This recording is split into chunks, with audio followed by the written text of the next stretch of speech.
আসসালামু আলাইকুম আমার ভালোবাসার বন্ধুরা, কেমন আছেন? আশা করি ভালো আছেন। আজকে বিশেষ ভিডিওটা হইল যারা যারা রেবিট পালেন, মানে খরগোশ, যারা যারা খরগোশ পালেন ও খরগোশ পালার পর যদি খরগোশের বাচ্চা দেয় কি করতে হবে, আর বাচ্চা দিলে আমি কিভাবে ধরবো যাতে খরগোশে বাচ্চা দিবে, উপায়টা কি করতে হবে। আমি বলছি, যদি খরগোশে বাচ্চা দেয় তাহলে খরগোশে আপনি মর্দা খরগোশে দেখে মার্কি খরগোশটাকে আলাদা রাখবেন।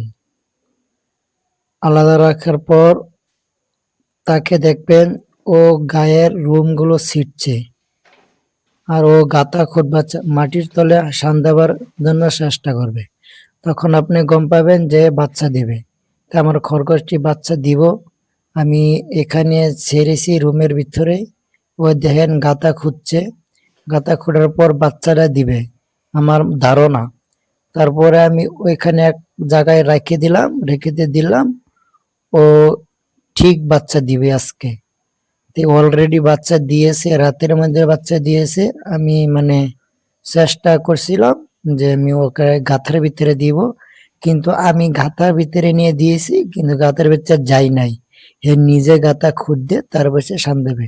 এই দেখেন মাটিগুলো কিভাবে সরাইয়া দেই। ও মাটিগুলো খুঁজছে, গাঁথা খোদার পরও দেখেন, গাছ খান্দার পর দেখেন মাটিগুলো কিভাবে সরাইয়া দেয়। কিন্তু তার কিন্তু অলরেডি বাচ্চা মানে আজকে দিয়ে দিবে। তো অলরেডি বাচ্চা দিয়েছে, 6টা বাচ্চা দিয়েছে। আমি বাচ্চার ভিডিওটা আমি বেলেগ সময় আপনাকে দেখাবো। তে মানে করণীয় কাজ হয়েছে এটাই, আপনাদের ভিডিওটা ভালো লাগে শেয়ার করবেন। আর এই যে দেখেন আমার রেবিডের 6টা বাচ্চা দিয়েছে রাতের মাধ্যমে। আমি বলছিলাম বাচ্চা দিবে, বাচ্চা সঠিক বাচ্চা দিয়ে দিছে 6টা। তো বাচ্চা দেওয়ার পর রেবিটটাকে খরগোশটাকে আলাদা করে দিবেন। আলাদা করে ওনির গা শরীরটা ধুয়ে দিবেন, ধুয়ে রোদের মধ্যে দিয়ে দিবেন। বাচ্চাগুলো আলাদা করে দিবেন আর বাচ্চারা খাওয়ানি দিবেন।